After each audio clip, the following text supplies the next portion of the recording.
Welcome to Gruber Power, the Power Hour podcast number 22. I am Elvis Venter, and we have Justin Brownlow. And yes, it is not a optical illusion. We have Justin today. Claude is not here. And if you can see, we have a little globe over there and a little honor to Claude that he is actually traveling for the next 2.5 to 3 weeks. And I just, in honor of him, he's traveling across the world to Egypt. And he said it's his number one bucket list. He's going to the pyramids. And I think he can touch them, but he can't hike them or They used climb to let them. you, but not anymore. They used to, Yeah. correct? Okay, because my kid corrected me. My 8-year-old's like, I'm like, you can go run him all the way up there. And he's like, no, you can't. And I was like, dude, I saw Transformers 2, and they were all the way up on top and had no issues. And like, no, they're just a movie. And I was like, okay, my bad. But yeah, he's going there to do his number one bucket list adventure. So, safe travels to Claude and his wife. And Good work for him. Yeah. Good for him. He works hard. So he exactly. deserves it. Yeah, I love that. Segue. I really like that. Gruber is like that. You can do that. You can travel. You have good opportunities here. I mean, you got to travel for work a lot. I mean, we're gonna talk about that too, of all the extensive travel you got to do. Don't act like it's hard. Poor guys in Miami or Florida has to do a site visit. We'll go into that. We will get into that. Not all of them are Miami, but yeah, we'll get Yes. into it. Miami, Kansas, right? Or like Exactly. It's got the city, but different state. So correct. So here, the reality is we are, very great effort, very proud of the supporters and subscribers. But we did not get to the 1,050. And respect to Grant, who we had last week on the show, and to Jesse, that because of Jesse, he said, hey, you guys are gone for a week. Let's extend it. So we, out of our good graces and Jesse's great idea and Grant's, we gave it an extra week. We tried to do 1,050. We got to 950, which is fantastic, but we didn't hit the mark. So unfortunately, we will not be raffling off the image 007 just to show that. We are not raffling off yet, but I said yet. Because of the constant support, the grow of the platform, our subscribers, our friends and family, our business partners, and LinkedIn and Facebook and everyone that's really jumped in for us, we're not going to take this off the table. We're going to move it down the line. We do have some special guests coming up in the next few months as well. So when Claude comes back, we're going to recoup, and we're going to look at, eventually we're still going to try to raffle this off. We really believe and respect our supporters and our subscribers. A new car. There it is, Jay. Hey, do great. The Vanna White over here. Look at him. Doing great. So, unfortunately, we won't be raffling it off today, but we do have an exciting, fantastic, and very interesting show. And I'm very excited because I'm going to learn a lot from none other than Justin himself. He's been in the game for many years.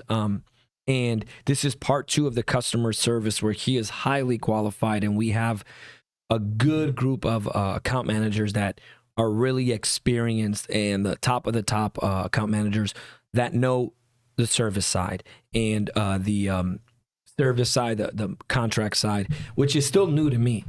I feel like one advantage that has been a challenge to me, and it's also a good challenge that I'm taking, is I never got to grow my service side at the prior employer and industry I was at.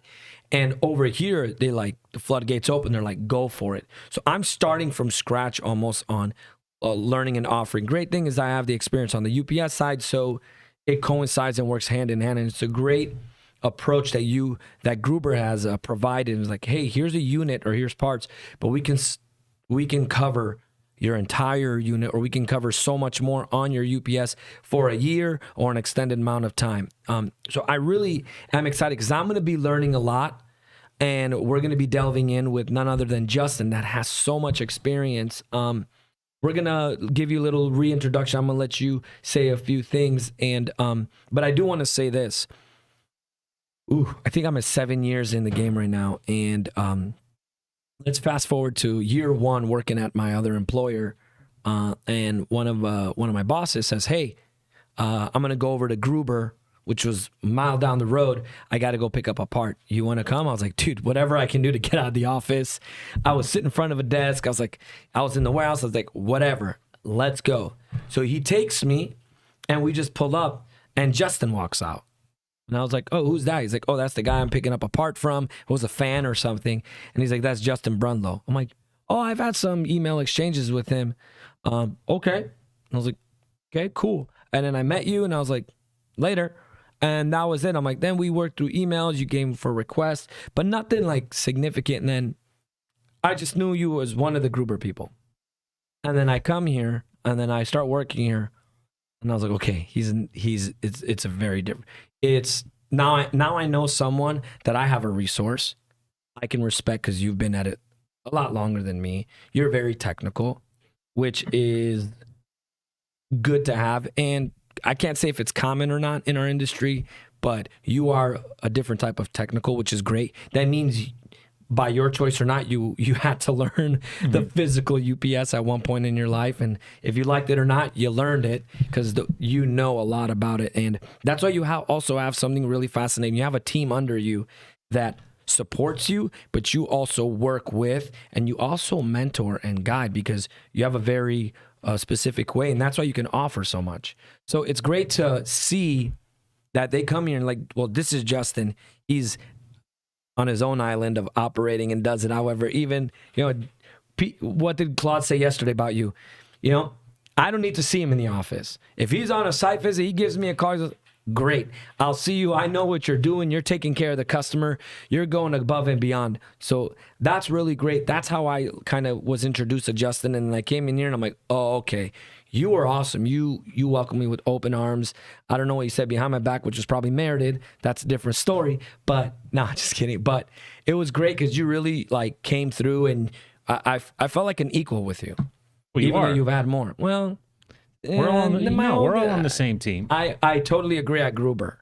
My past experiences with that, like, they always reminded me, who I was or wasn't. So coming here, you really showed that. Pete did. Claude, Claude's a friend and mentor of mine. Like, it's really great to see how Gruber operates. And you're a big part of that, and you're a big shining example. Please go ahead and take the floor a little bit. No, I appreciate that, and definitely think you're giving me way more credit than I deserve. But I appreciate that. And just to go back to your technical knowledge, when I first started, UPS was FedEx's rival. That's all it was. True. And so so you and Claude thought you guys are working for the same people, the exactly, UPS people. Exactly. Okay. So,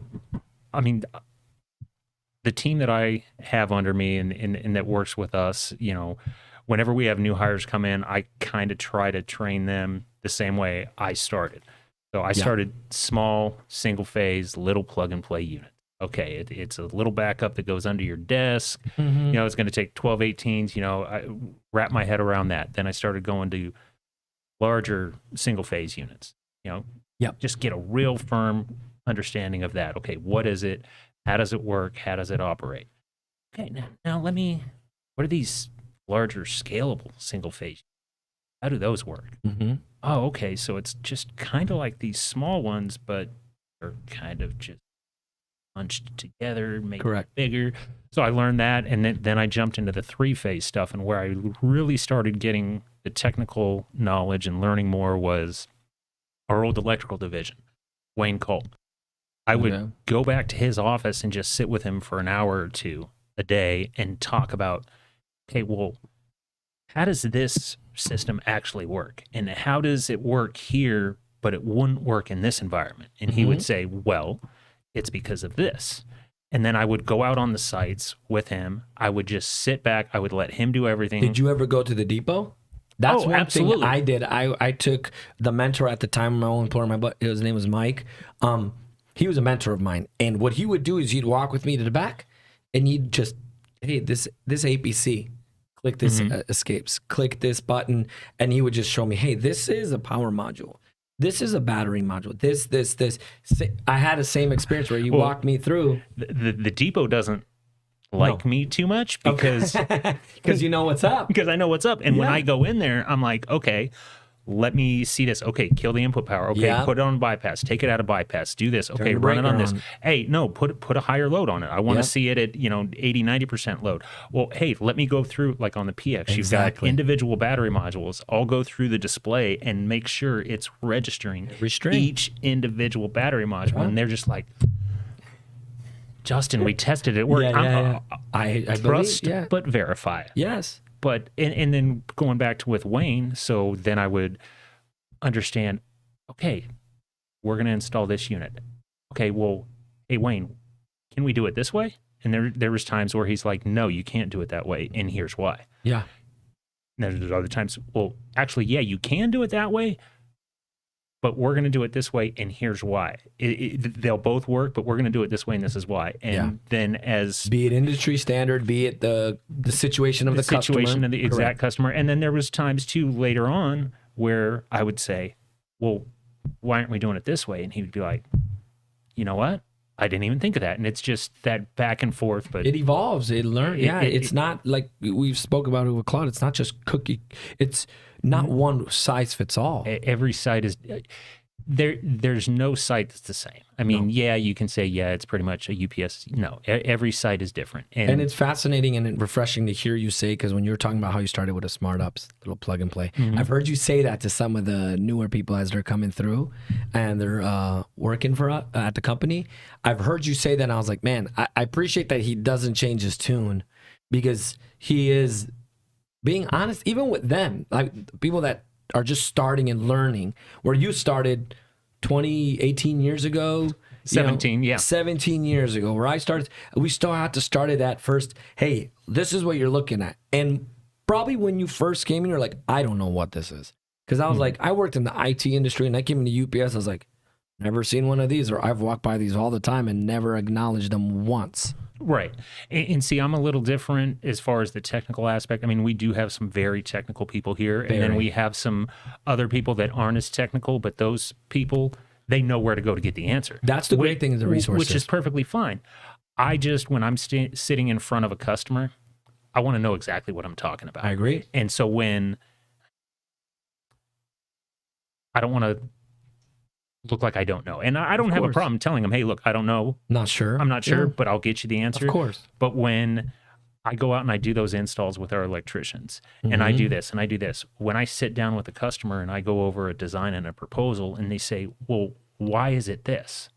Well, it's this because of this, this, and this. Correct. And when I tell them, hey, your outage is going to be 8 hours or 12 hours, well, you're just pulling the unit out and bringing the new unit in. Yeah. Like that's what I thought 17 years ago. Yeah. Until I went out there and I said, oh, we're not just disconnecting, Nope, it's a different size. ABC neutral ground. We're not pulling out 5 wires and putting in 5 wires. There's so much more to it. There is a lot of moving parts. Absolutely. To our subscribers, and now we have comments. So we're starting with Rhonda Haas. Sounds amazing.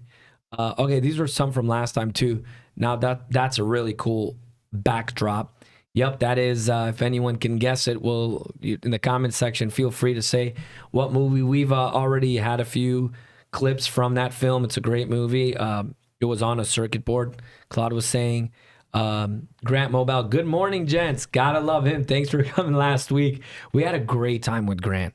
He came to the show, and then he hung out for the weekend, and it was so great to have him. I really connected with him, and I understand why Claude and him have such a powerful connection relationship. It was great to have him. I can't wait to have him on. I know in the future. Dreammaker, keep it unconventional. We'll keep buying your products. Appreciate you, Dreammaker. Dreammaker, yep, that is Darth Vader. Just so you guys know, this is Darth Vader, my pen holder. Look at that. And he's submitting and bowing down to me finally, because the force is stronger with me. And then Dreammaker, we have a 40K VA UPS that's in our house. There is no AC. How will that affect my unit over time? Yeah, we're going to talk about that. Like, that's not good. No, not at all. That's a scary situation. Now we want to even help you out, Dreammaker. If who it is, you need to get in touch with us on that IT manager. Is that something we want to go over now, or do we want to go over it later? Or I'd like to go. I think that's a really important thing, and it's part of our. You know what? Our first thing is our emergency response time. We're going to respond to it right now. Okay, because that's important. But IT manager, as I pointed out in the last team meeting, our company builds bridges with customers through account managers like Justin. Amen to that. Thank you. IT manager. Again, we have our customers successful providing tech support solutions and solving problems. Our whole team considers that a core mission. Very true, and he's correct. Now, back to Dreammaker. We have a 40 kVA UPS that's out in our warehouse. There is no AC. How will that affect my unit over time? Please take over. You have questions first, I'm guessing. Well, no, I mean, generally, cooling is a very critical component of your UPS system. Generally, your UPSs are going to be in data centers, things of that sort. But being out in a warehouse, obviously, you said there's no AC, it's not temperature controlled. I'd also be concerned about dust and dirt and debris getting in there as well. That's going to affect the components inside there. You got circuit boards, you got things of that sort that can get damaged from all of that dust. But strictly tied to the heat, we need to know exactly what temperature that gets to. Batteries, you want to keep them around 77 degrees. Once you start getting anything over that, you're going to degrade the life of the battery.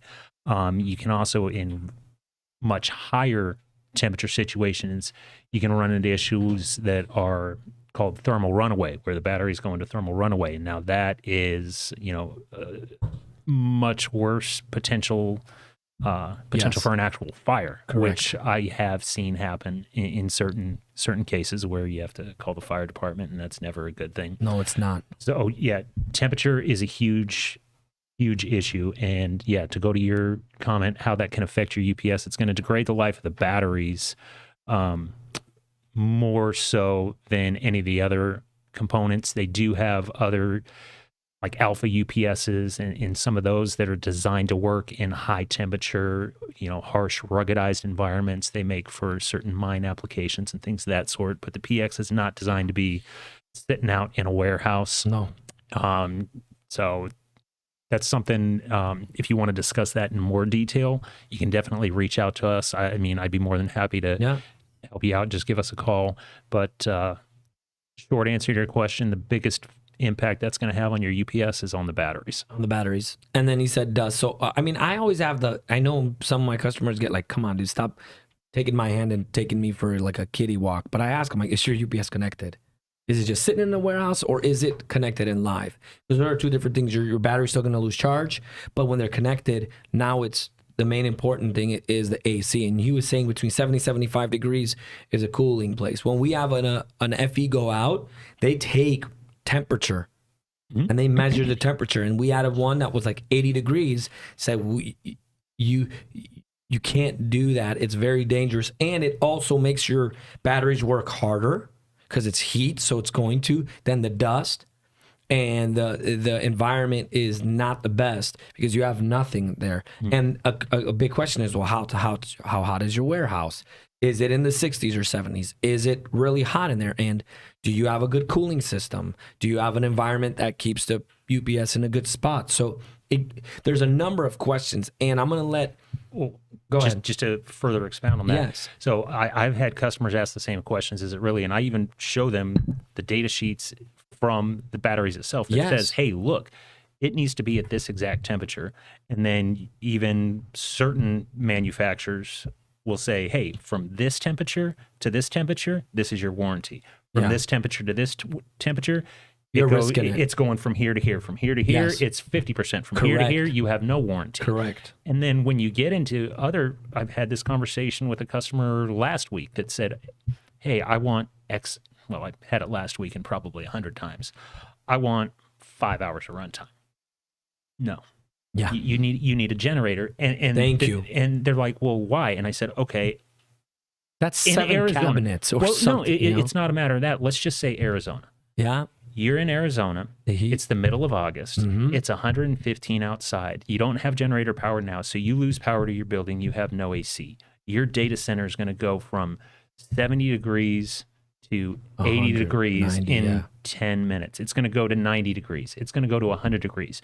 Your servers and your equipment are going to start shutting down due to high temperature. Your batteries have the potential, I don't say it will, but it has a very, very high potential of going into thermal runaway. And it's a risk. Long before you hit your 6 hours. Exactly. So take that, and I'm just going to arbitrarily say, let's say it's $10,000 per battery cabinet. Don't quote me on that. I'm just using this for round numbers. No, but that's fair for smaller certain units. Yeah, that's a fair average. So six hours of runtime, $60,000. No, let's take 5 of those out, $50,000. Now let's try to get you a small enough generator to carry the load of the UPS and just the one AC that covers this exact room. Yeah. Or let's get some mini splits in this room. So But that goes to what we've spoken about many times on the show, even with Claude, is like, try not to skipping corners. I don't want a generator, but I want 6 hours of runtime. Like, no, look, that doesn't always work that way. You can't, you have to have the right infrastructure, and you have to have all the right processes in place. At the end of the day, it's the customer's decision, but it's our job to say, hey, look, here's what it is. We don't advise this, or we don't recommend this, or so forth. I'll give you what you want. Correct. I'll give you what you're asking for, but I'm going to tell you that this is actually how you should do it. Agree. Grant Mobile, he is 100% right. The backdrop is Tron. You were great to Elvis, Grant, and then Grant said it was great meeting Justin. Now, Justin's going to answer this next one, and probably the next one or two. Would my company have to pay for initial site visit? For like, to come check it out? Depends on what all you're wanting us to look at. Depending on where you're located, most of the times, no, we wouldn't charge for an initial. That's what I know. The rule. Initial site visit, initial assessment. No, we'll come out, we'll take a look, and we'll see. Yeah. See what you have. And the other great thing about Gruber, I know certain people in management will appreciate this, is, well, we're out there too. Myself personally, and a lot of our other account managers, we can also help you in other areas of your business, not just the power side. If you need stuff for your data center, if you need cabling, fiber optics, if you need racking, Gruber's kind of a very interesting company. We're almost a one-stop shop for all the data center needs. Yeah. But we try to become that, and we've done a really good job at it. Absolutely. And to go back to Dreammaker, generally we don't charge for an initial site visit. So again, if you want to reach out, let us know. Yeah. But it's for the site visit. If you're like, hey, I need you to go take these and move these and grab these. Because customers sometimes like, hey, can you come do this? And then they want all this other stuff. I'm like, okay, we can, but this is what it looks like. But for the initial site visit, for us to come and take a look and a survey, I don't, for my understanding as well, it's no charge. In your view, what makes a high quality battery in terms of performance versus environment? Please take that one. No, I've been answering all the questions. You need to answer some. I will, but I want to hear yours because I have the respect of 17 years, and you've had a lot of different experiences, and mine are too. And me and you, what I like about Gruber is we all have accounts, but in some are different and varies. So I am very curious to see what makes a high quality battery in terms of performance versus environment. I mean, fine, I'll add to this. I think what makes a high quality, first of all, it's got to be a high quality. So let's take one, for example, a CSB. A CSB, EnerSys, C&D. Those are the ones that we would recommend. If you have a specific type of environment, those are the batteries that would come into play that we would recommend. If it's our GPS, okay, but CSB, C&D, EnerSys, the VRLAs, that's the high-end battery that might work better in certain environments, and performance and longevity. Well, the VLRA, valve-regulated lead acid, that's the same design, VLRA, AGM. Yes. Now our GPS battery, they're good. They'll very work. good. I'm not going to knock them.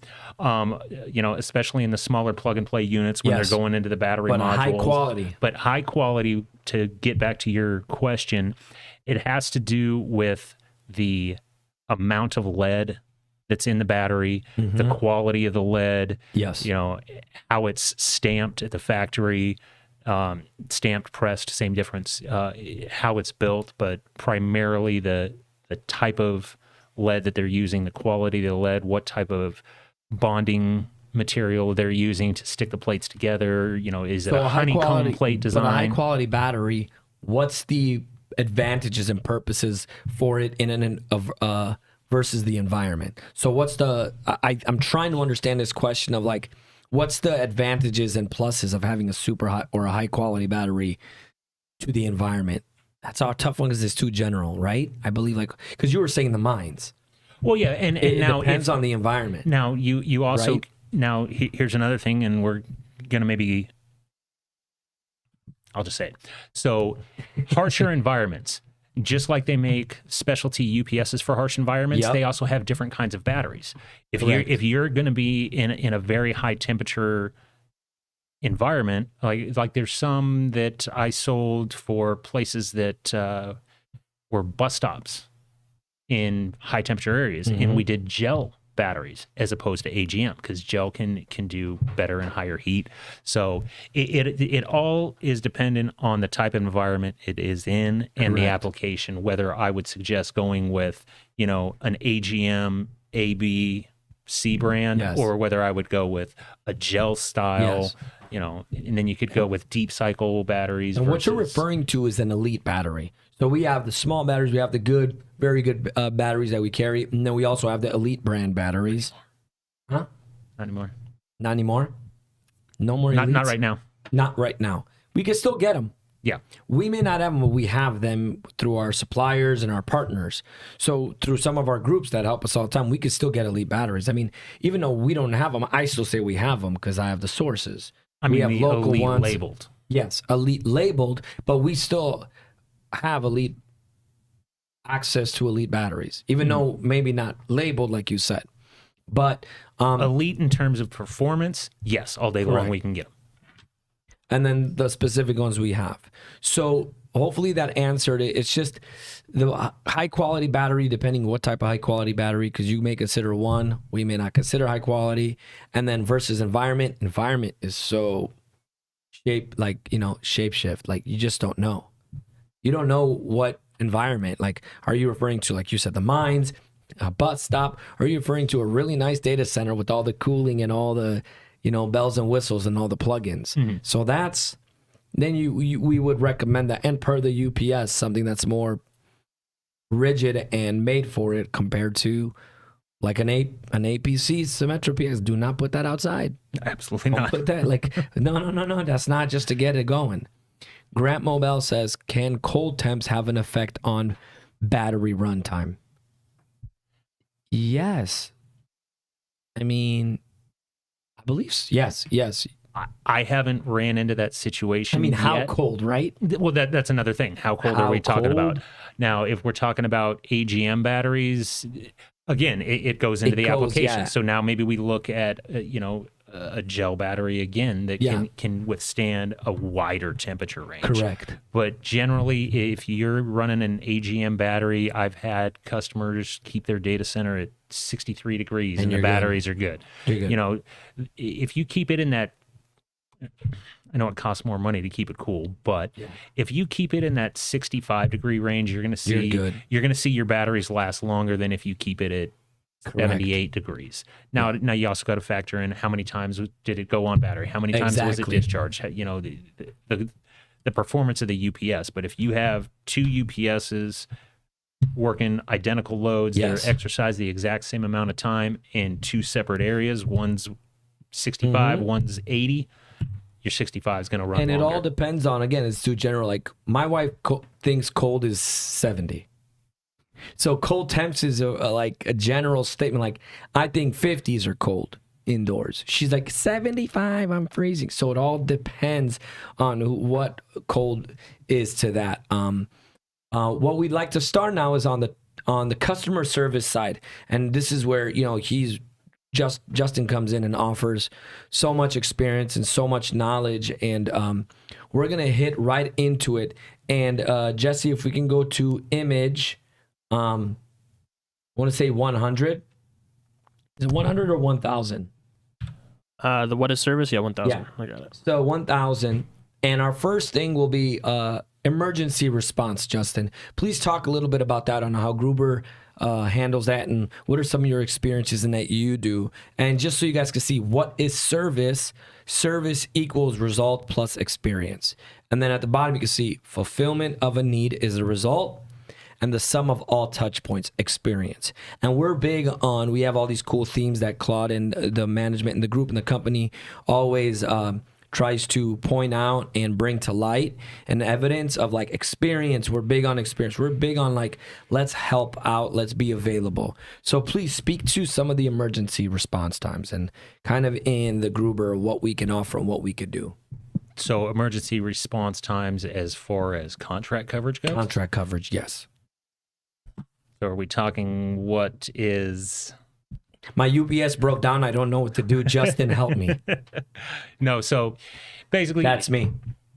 Depending on where you're at, obviously geographically, will dictate how fast our on-site emergency response is. Yeah. Now, if we're just talking emergency response, if you call, 7 a.m. to 5 p.m., if you're under contract, you're supposed to call the service department. If you're like me or you, you can call me and we'll help. Yeah, so my personal. Yeah, Give me a exactly. buzz. Yeah, my cell phone's on 24/7. They can call whenever. So, but as far as emergency response, generally how it works is, let's just say after hours, Okay. just for this exact 7 p.m. Ring, Yeah. ring, ring. Justin, ring. my UPS is smelling weird, and I don't like the way it's talking to me. Okay, what do then I do? Then it's okay. Which unit it is it? Which location? If it's a customer that has multiple locations, okay, what's going on? What happened? I'll get as much information as I can, and then I'll say, okay, well, it's probably this. It's probably this. Give the customer an idea. Then I'll tell them, hey, hold on for a second. If the customer calls me directly, what I'll do is then I'll call the after hours line, or the customer can call the after hours line. But this is where it would segue, or this is where it would connect to the same exact thing. Goes to our after hours answering service. Yep. That person gets all the information, name, phone number, business name, address, unit information. Then she calls the on-call coordinator or the on-call field engineer. And generally in the 5-10 times I've had to do it, it's the on-call person puts me on hold, and within a couple minutes, I'm talking to either Michael, one of our people in service, or I'm talking to one of our FEs. Yeah. As soon as the FE gets on the phone, I bring my customer back on the call. I say, hey, here's what's going on. And then we do the initial troubleshoot. We try to figure out what's going on with the unit. Okay, is this something we can fix over the phone? Exactly. That's very important. And I would say, maybe 60% of the time we can fix it over the phone. I agree. I've had a very experienced customers that are service groups where they say, hey, this is not working.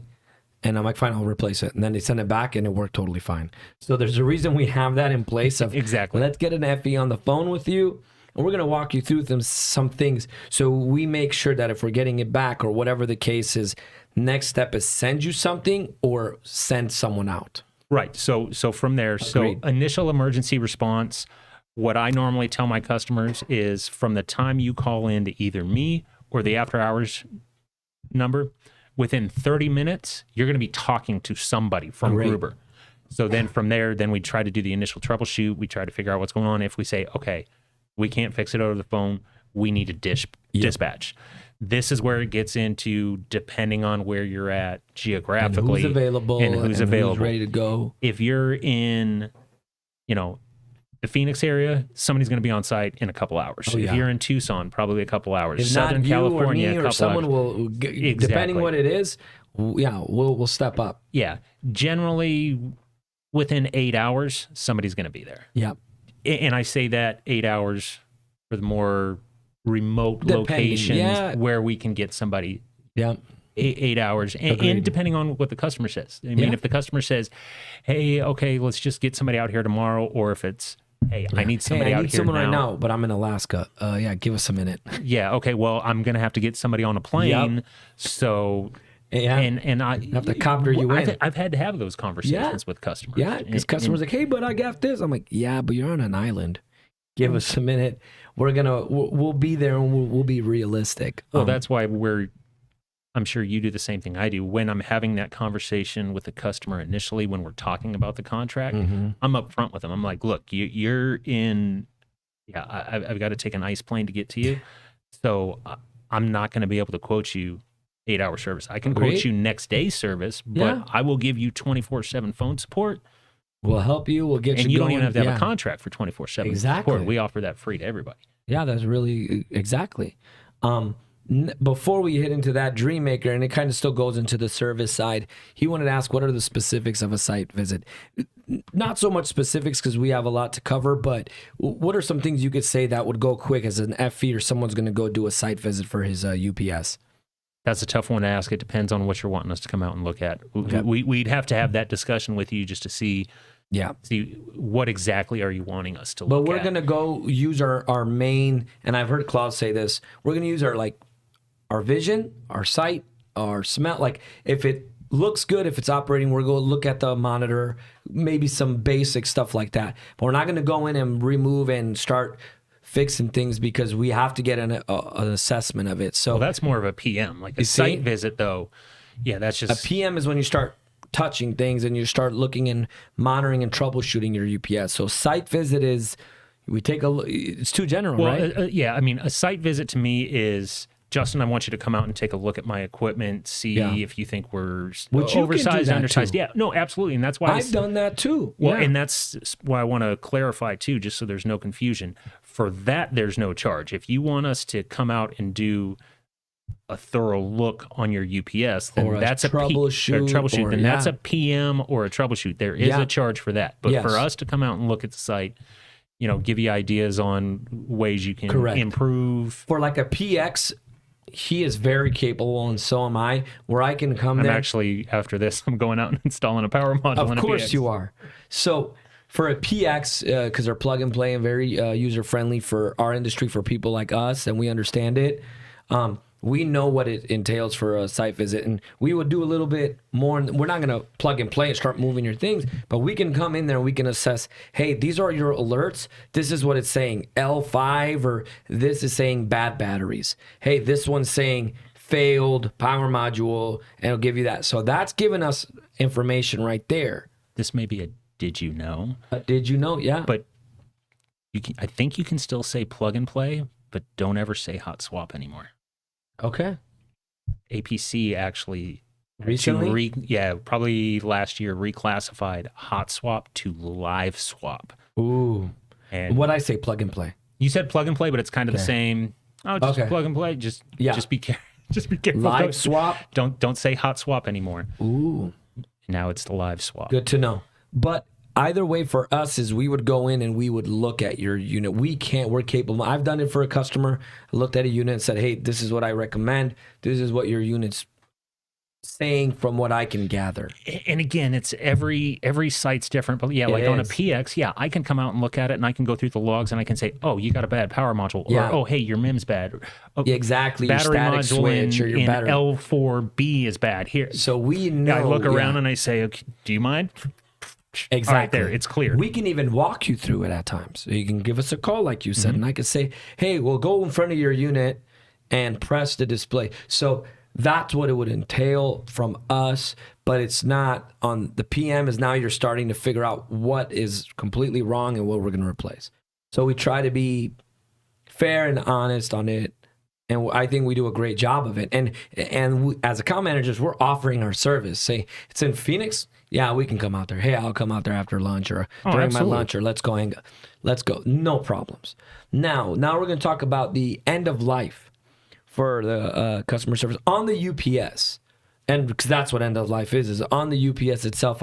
So how do you approach that for a customer when they say, hey, 10 to 12 years. 12 years. 10 to 12 years. 12. That is the design life of a UPS.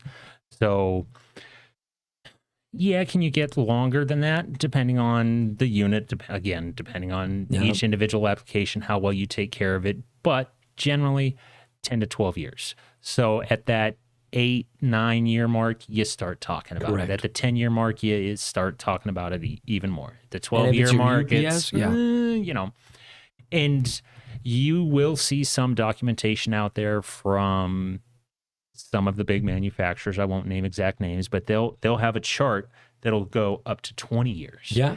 But if you look at year 10, 11, 12, you'll see replace this, replace this, Yes. replace this, replace the power modules, replace this, Yes. replace this, replace this. And I'm like, so you've pretty much replaced everything but the frame Exactly. of the unit. It's kind of like, hey, after 80,000 miles on your car, you're going to be like, what do I need to keep changing? Like, man, do I keep putting into it? Or is it time to replace the unit with an upgraded unit? And so it's the same idea, and I agree with you. No, and let's, since we've been talking about the PX. And some manufacturers do that. Like I've seen, like they'll sell you the caps.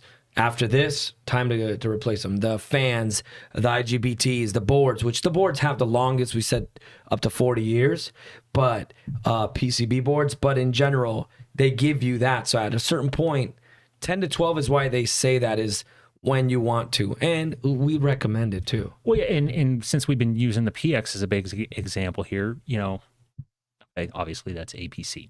They Yep. do have a UPS revitalization service that they offer where they come out, they replace the batteries, they replace the power modules, the static switch, the MIM and the RIM. Okay, great. But you still have a 10-year-old frame. Okay, so what? It's a frame. Well, you know the PX pretty well. What's on the back of that frame? Oh, yeah. That's the whole thing. The integrity of the frame for an APC is you have the back plane, you have the boards, you have the bus Thor's hammers, bars. you have the bus bars. So- you have things that are really. Do you want to get into that? And they're pricey at their times because I've had to for some customers, and then they wanted to keep their existing frame. They like, what it's been doing for them. So you have to look at for an APC. There's still that the back is so overlooked. It is. And this goes back to, hey, I'm not telling you to do this, Mr. Customer Yeah. or Mrs. Customer. I'm just saying these are the risks that you're going to take. It's up to you to do your own risk mitigation. Correct. But I have seen older units where the bus bars on the back start to flake because the coating Yes. on the copper.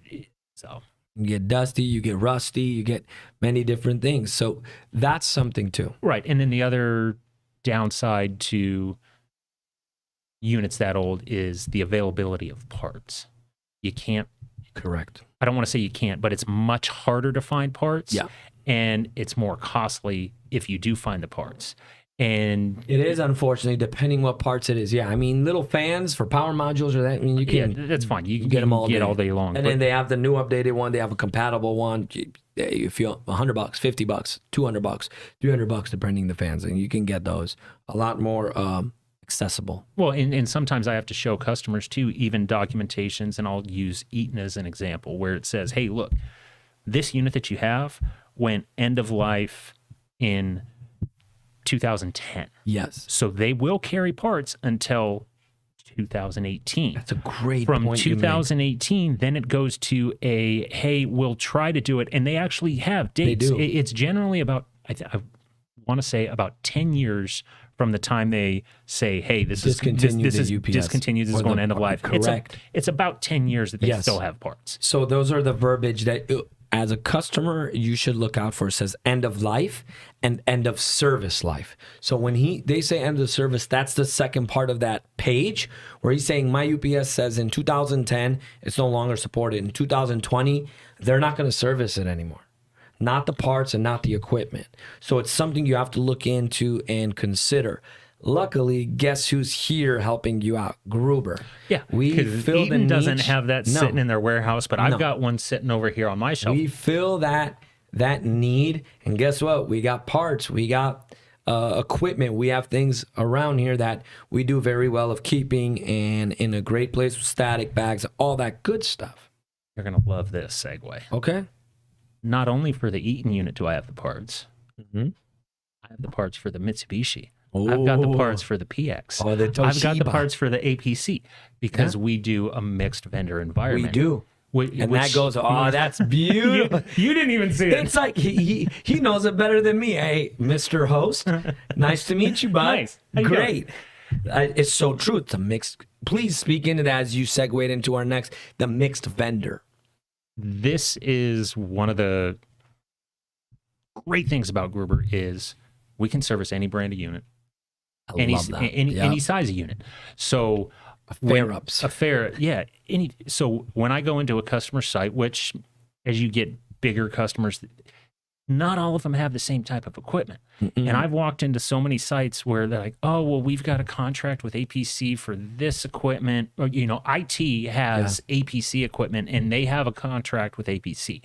But facilities has Eaton equipment and they have a contract with them. And then this whatever over here, they've got some Triplight's Eaton now, but Toshiba stuff. Well, that's perfectly fine. I can service all of those. So it's not a matter of when a facilities unit goes down or an IT unit goes down or this department's unit goes down. Guess who you call? Gruber. Okay, not Ghostbusters. Exactly. Gruber. Because it is a great place because I've worked in the industry long enough to know what certain groups can support. And Gruber broadens that umbrella, and they broaden their stroke, which is very refreshing. It's also because of the experience of the account managers we have that can support that for their customers, and the FEs and the groups and departments we have in place, and between our vendors and our suppliers and us, we have that. With, like you were saying earlier, we have some really good FEs and experienced ones here that I go to too. I'm not the end all be all. I'm like, hey, bud, I saw this.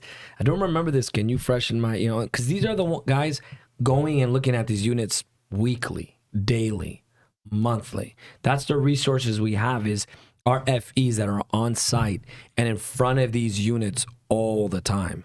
So it's great because our mixed vendor environment is we have, and I've gotten ones that I'm like, I didn't even know the name of that UPS. So we do offer that and a more broad stroke with Toshiba, with Mitsubishi, with, I don't know if they do anymore, but 𝐓𝐢𝐦𝐞 was boards that they used to ask for back in the day. And I've got a Gammatronics unit under contract. That's Minutemen. I've heard of Minutemen UP. I'm like, hey, dude, I'm learning. Lenny, let's hit him quick because it's great to have you. Remember the personnel that has the experience and knowledge to repair and refurbish the older items. That's the personnel we have and I was referring to them and he was referring to the depot, and part of the depot is the battery guys, UPS guys, and we have a repair side. We've had Lenny on the show. Great thing is we're going to have Lenny as a special guest next week. He's one of my go-tos. Personally, I go to him a lot on questions for repairs on UPS, and not only repairs. Lenny's just not a repair guy. He knows the UPS and the parts so well, and I go to him and he'll tell me, hey, APC just changed this, or they added this and they said this about, he was educating me 2 days ago about the MIMS and yesterday, and then he's saying, hey, for the power modules this, for the Eaton, this is what's going on. So our repair group and our specialist Lenny is one of our great assets and one of our great resources, and we go to him and he can revitalize and refurbish and bring equipment back, and then it keeps your unit going. Because if you're still in, let's say, 5 years and you don't want to change your UPS, and even though you only have the UPS for 5 years, but that UPS is considered 10 years old, we still have the resources of a Lenny and people in place to come and help and repair and take care of these things, and it constantly keeps the UPS and the customer afloat and in a good place and in an industry standard. Now, the wheelhouse of customer service. What do you think that means? Because we're playing here like, ooh, the wheelhouse. What is the wheelhouse of Gruber and the customer service that we offer? What's some of our wheelhouse? Besides UPSs? Yeah, right. I mean, UPS is the big one. And I'm going to say a lot of what Justin, he already covered into the Minuteman, into all those. But APC, Liebert, and Eaton, and MGE, which is now under the APC umbrella, is really the ones that, and Eaton is Powerware, Liebert, MG, like we are so familiar. We know those as account managers, as FEs. These units have been around for 20, 30, 40 years. So we know those, and that's a big part of our wheelhouse. The great thing is, as you said in the beginning, we have on the comm side, we have many different aspects that we could service. And please go ahead. No, I think that's exactly it. I mean, for Gruber Power, our wheelhouse is critical power equipment, UPSs, service, maintenance, sales, battery replacements. That's bread and butter. That's what we do every single day. Yeah. I like to say it's whatever the customer needs as far as me. I have customers that I take care of their generators. I take care of their AC systems. Yeah. It's They're crack units. Yes, they're crack units. Whatever's clever. Exactly. Whatever they need. But and again, some of those things, like I talked about earlier, if I don't know, I know somebody I can call that can take care of it. So, and we have a wheelhouse, but I want to believe for myself, at least, is we constantly expand our wheelhouse, and we're learning and we're growing and say, hey, this UPS, you know. So I think we have no box. We have no. I love being here. It felt so liberating when I came here and I said, hey, I don't have this, but I can get it for you, or I can connect you with the right person. That's how it happened with me and Grant, where he asked for the charger for his EV vehicle, his BMW, and I was like, I don't do those things, but let me get you connected. Let me go do some research and let me help you out. And that's what's so great about our service and the account managers is, hey, let me see. I'm laughing because I had a customer once. He's like, can you give me purple extension cords? You know what? For your hair? I found them for him. I said, hey, here's what it is. Say no, like maybe. Like, that's exactly it. I'm like, sure, yeah. Let me see what I can find. I'm gonna play out a scenario for you. Sense of urgency for response time. Hey Justin, looking at my UPS and it just says, hey Justin, I'm looking at my UPS and it says battery failure. Oh my god. What do I do? When do I need this by? I don't know what to do. I have 16 batteries and one says battery failure. I don't know what to do. I'm scared. What do I do? I hear a clanging sound by my power module. I don't know. Okay, well let's just take the battery failure. Okay, you have 16 of them. Okay, so right there that tells me you're talking about a Symmetra PX because there's 16. Well, unless you've got an LX. Well, unless you got an LX with an XR cabinet. But that's 13. You're right. That's up there. Yep. Well, they could have two. So because you got the 9 bay and then the 4. So yeah, man, we're getting technical. Daisy chain. Boom, exactly. Boom. That's a good point. So he's right. So from there, let's just stick with the PX. So like, okay, you're gonna. I was thinking of that in my mind. You like extracted it out. I was thinking of the 40 kVA. Exactly. So okay, I'm gonna. You know it. I'm gonna tell him, okay, go to your display, hit escape, go to diagnostics. Yes. Go to faults, and it's going to tell you, correct. Hey, battery module fault. It's going to say either L1, 2, 3, or 4, and then it's going to say A, B, C, or D. And that's going to tell me which battery is bad. So then I'm going to tell you, okay, look on the left or the right-hand side of the frame, and you're going to see L1, L2, L3, L4. That stands for level. Row 1, row 2, row 3, row 4. Great. Okay, so now you're on the right level. Now you're going to see on the shelf itself, it's going to say A, B, C, or D. So whatever it is, say it's L3C. Okay, you're going to go to LC, L3, level 3. You're going to go to C. You're going to lift up just a little bit. You're going to pull it out. Now, as soon as you pull it out, you're going to wait about 2 or 3 seconds, and you're going to hear the unit beep 3 times. It's going to go beep, beep, beep. And what it's going to say on the screen? It's not cussing at you. Exactly. It's going to say number of battery modules decreased. Yep. You're going to hit escape. Probably about another second or 2 later, you're going to see that red light flip off. It's going to go back to normal. Everything regulates. Everything's good. Now, what I'm going to tell you additionally is like, okay, now since that was C, technically these batteries are in pairs. So what I'm going to have... Correct. A string. Well, yeah, a string is 4, and it's pairs of 2. Yes. So I'm going to tell you, go to D, lift that one up, pop it out. Do the same thing. You're going to hear the 3 beeps again. It's going to say number of battery modules decreased. Just hit escape. You're good to go. But that's not that critical of an issue if it was just like one battery module. No, it's not. But to the customer, it can. It is. Can be, they're like, oh crap, what I do? But now, so what then we if? got to remain calm and just say, hey, look, that's all this is. No problem. Boom, boom. Hey, let me get you a quote for some replacement batteries. Of course. Here's what you do. But that You doesn't slide have the them in. same sense of urgency. It's like, hey, Justin, I'm looking at my PX and I can't turn it on. That's Then I'm going to do the typical IT response. Is it plugged in?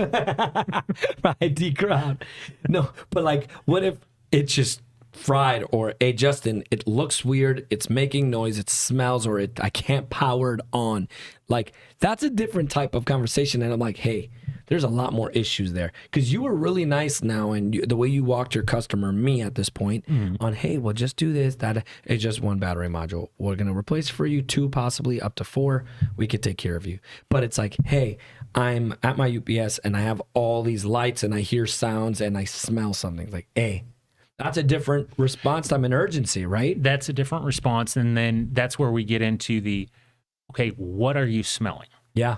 Because battery discharge is going to smell different than a burnt board or component. So okay, so then we go down there. So then we just start going through, or if there's alarms on the unit, like, okay, give me a list of all the alarms, and then we'll just work through them one by one. Yeah. And then, honestly, if it gets to that point, I'm probably going to be like, okay, hang on, let me get one of my field engineers on the line. I had a customer, perfect example. Sorry for cutting you short on this. Went for a PX, got it installed. 3 months later, he's like, hey, I just keep hearing this clanging sound from my power module. I'm like, yeah, it's probably just a frame or it's a fan. It's not, just push it up a little bit, remove it. Don't pull it out. Just do this. Well, I hear in the fan. I was like, yeah, I'll bring you another one, but let me get you on the line. He's like, yeah. He's like, okay, let's replace it. So I go and I replace it, and even the other one. And I put it in, and he's like, I still hear it. And I said, look, Mr. Customer, I'm gonna move it. Look, the sound went away. That wasn't that urgent. I told him, are you having any alerts? No. Okay, it's not a big issue. Does your fan sound weird? No. I just hear metal. Well, that's metal on metal. You have to understand too, this is not urgent, but I'm going to take care of you. To the customer, it's urgent. Of course. So I said, hey, I'll bring out another power module. We'll see which one fixes the situation, and we'll take care of it. But it wasn't no issues with the unit. To them, like, I hear this. I'm like, okay, I'll take care of it. I'll come by tomorrow. Your unit's operating fine. You're telling me the load. Everything looks good. Very cool. So this goes into segue of communication. I communicated. I was honest. And then, of course, I value it because I'd rather be honest with the customer, and I know you are, than making that quick buck and keeping that customer on for a long time. And that's a really big, important one for us because I know you. And if you say it or not, it's a testament of time. You've been here for 17 years because you communicate, you're honest, you're transparent, and you follow that. If you can go to, I forgot that image, Jesse, 99. This is a really important thing that I think me and Claude loved when we saw this, and we really take this to heart. And this is something that I know a lot of account managers, and this is kind of the island that Justin lives on. He lives on the island of success. And then if you look at the bottom, yeah, you do. No, since I've come here, I can see it. You're super, like, you're good. You're successful. Don't mess around. And at the bottom, what it takes. And it's great to see, look at the rejections, the bottom risks, failure, criticism, discipline. Sometimes I had a customer say, hey, you didn't do this. I'm like, hey, I apologize. I'll send it to you again. My mistake. And sometimes I've gotten disciplined, but then I've also had to be disciplined and say, hey, this is how it is. I'm not going to change the tune. We like to go whatever, we only have a few minutes left into our segment of the Did You Know? And in honor of Claude traveling the world and going to Egypt, we want to talk about a few things about the world and a few facts, and then we're going to wrap it up. We'll take about 5 minutes into this. So Claude's traveling to Egypt, and he's going on a wonderful adventure and a trip of a lifetime. And I wanted to share a few very fascinating information and facts. Egypt is home to the only remaining ancient world wonder in the world. So they're the only one that's still left on this world that's an ancient wonder. The only remaining monument of 7 ancient wonders of the world is standing in Egypt only. Only the Great Pyramids of Giza in El Giza, Egypt, has stood the test of time. Now, Cleopatra, do you know who Cleopatra was? Yes. Aaron, who was she? I think she was a song in the 80s, Okay. 70s. I don't know about that one, but fine. Okay, fine. Yeah, I bet you she was a song. What do you know about Cleopatra, Jesse? I do not know about Cleopatra. Okay. Well, they got it wrong. She was not Egyptian. 'Cause I always thought she was Egyptian. I thought that. Yeah, I thought that. Yeah. Did you at think least that, Aaron? Knew that much. Did you think Cleopatra was Egyptian, Justin? Sorry, I was I'm looking at messing something with from you. a No, customer. you're taking care of customer. Yeah. Which I appreciate that. Like, look, response time, 45 seconds. That's I'm like, Justin won. Cleopatra, hold on. This Yeah. customer Sorry, takes Cleo. priority. No, please go ahead and respond to your customer. So if she wasn't Egyptian, then what was she? Grandma Bell's up here. Greek. Got it. He didn't even let me ask the question. Grant is on point. She was Greek, not Egyptian. She was born in Alexandria. Bam, good man. 95% of Egyptians live along the Nile River. That's where they live and that's where they hang out, which is the longest river in the world per. They said it was that one or the Amazon, but they couldn't really measure it to the iota of the feet and all that. But they say the Nile is. The ancient Egyptians divide in two lands, the desert and the Nile Valley. Now, the deepest place on Earth is in the Pacific Ocean. Do you guys know what that is in the Pacific Ocean? Aaron? It's a certain trench, I believe. Yep. You're close. Let's see if anyone knows. I already know it. I won't say it. I'll wait Jesse, for the say audience. It's Mariana. Mariana Trench is the deepest place on Earth in the ocean. It goes down to 36,000 feet. That's almost 7 miles of ocean. That is deep. Then the longest, we already knew that one. Now lobsters, go figure, check this out. I guess they used to say, so they say lobsters are not biologically immortal. I guess they said they live for like almost ever. Yeah, they live a long time. They live a long time. But they do produce an enzyme that repairs their cells and their DNA. So that's why they can regenerate certain parts of their bodies. So they're not considered, because everyone's like, yeah, they live, I don't know how many spans of years that kind of outlive us all. Or maybe it's just a bunch of lobsters and they don't even know the difference anymore. I don't know. How do you know which lobster is who? They all look the same to me. Well, that's Phil and that's Frank. Yeah, sorry, Phil. What do you think, Aaron? How do you know? I don't know, but if you put ketchup on them, they taste like chicken. That's what Grant said too. I said, not on my plate. He said not on my plate. Yeah. Hey, yeah, they're not immortal anymore when Grant's at a lobster buffet. Sorry, bud. So, the most visited country on the planet is where? Lenny said they live up to 100 years. So that's good to know because they were considered immortal. IT manager, great job, Justin. Customers come first. I mean, that is fantastic. I was like, man, now he's ignoring me. You could tell we're good friends when he's not even paying attention to me anymore. Like, sorry, I gotta take care of that. I hope it's a customer and it's not, a friend. Like, yes. but I figured out, like, Justin is as professional as can be, and I love that he took that. A few months ago, your first time on here, I was monitoring one of my customers' delivery because it was a big order, and I wanted to make sure they're taken care of. The most visited country on the planet is where? Justin, what do you think? You can see it? I was gonna guess that one. Okay, actually. you were gonna guess, so we'll let you go, Aaron. I'm going to say Italy. No. I'm cutting you down quick, bud. Jesse. I'm going to say the USA. USA. I was going to say that too, but no. Grant said Egypt. No, not today, but they did get 2 extra visitors. Okay, we got one more. Hold on. We have, drum roll. I feel like the next person is going to get it. Nard Hodges. What up, Nard? Leonard, I cut it off. Leonard. Well, Nard is from The Office. Andrew, Nard Dog. What up, Nard Dog? Leonard, you are 100% correct. Paris, France is the most. They have 90 million visitors a year. And that's how legit it is. The deepest freshwater lake in the world is in Siberia. Anyone guess that one? I didn't even know this was a lake. Guess it's called Lake Baikal, which is new to me. 90% of the world's currency is digital. That's scary. That is crazy. Oh, Jesse and Pete like that because that's AI. Mm-hmm. Digital. The more they don't like 8%. How dare they? Is not. 92% of the world's currency is digital. That's where we're at now. No more paper. Go ahead. Oh, going back to the Nile River, Yeah. Isn't it the only river that flows from south to north? I don't know because I might be in denial. But it's Jesse. It's terrible. Denial. Bam.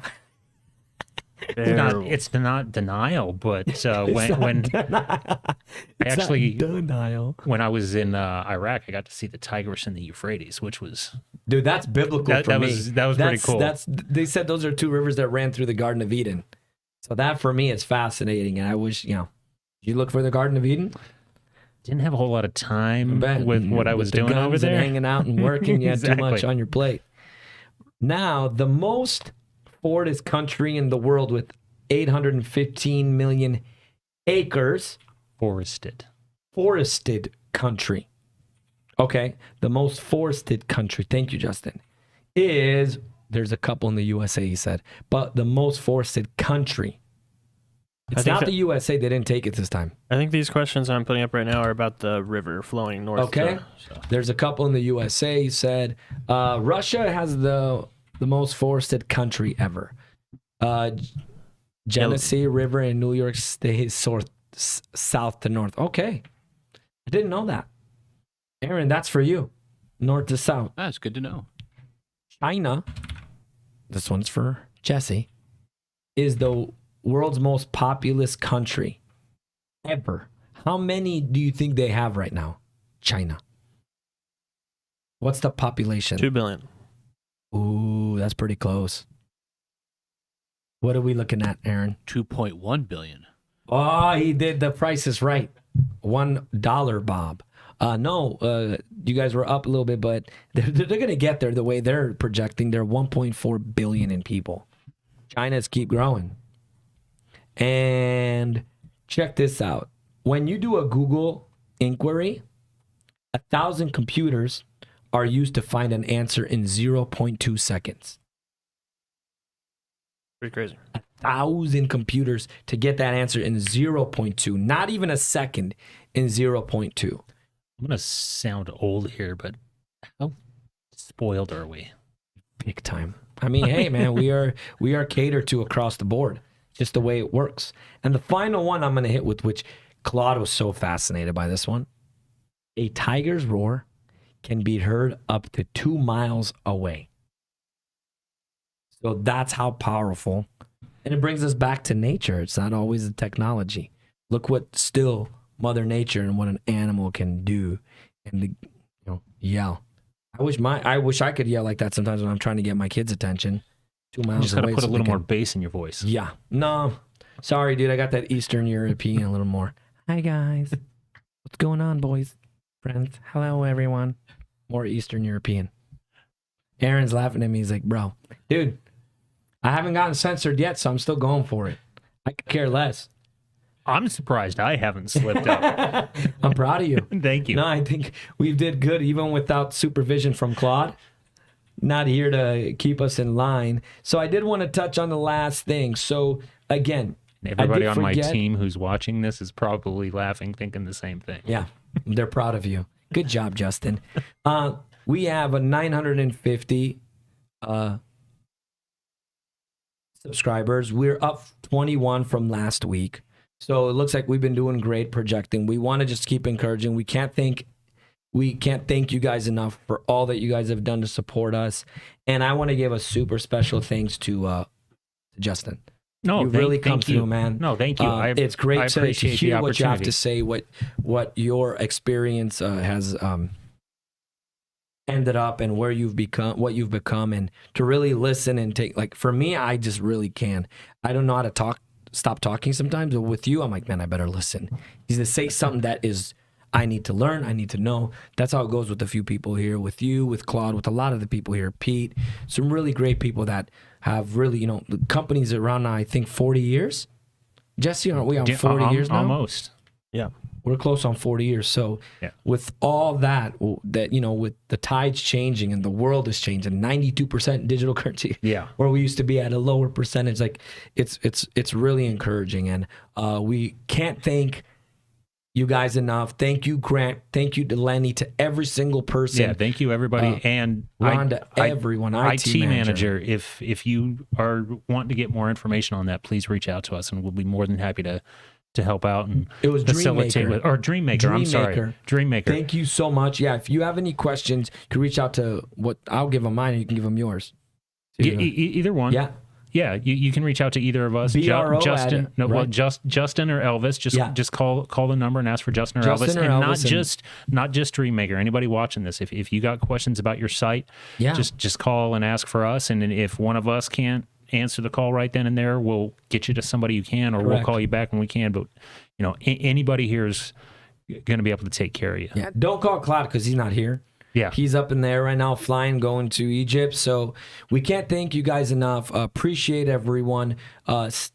Please come into the next show we have next week. We have special guests lined up for the next 2 weeks. Can you say who, or do you got to tune in to find out? Let's tune in. Let's do that. If you watched, then you know who'll be here next week. And the third week is, the one and only. So I can't wait to have him back on. We have some really great lineups, and just keep subscribing, keep sending out That was a good the teaser. information. I try. Good teaser. Yeah, I try, man. But I really appreciate you. It's great to have you. I just want to say thank you, and have a good one. Appreciate you all. Thank you. Thank you.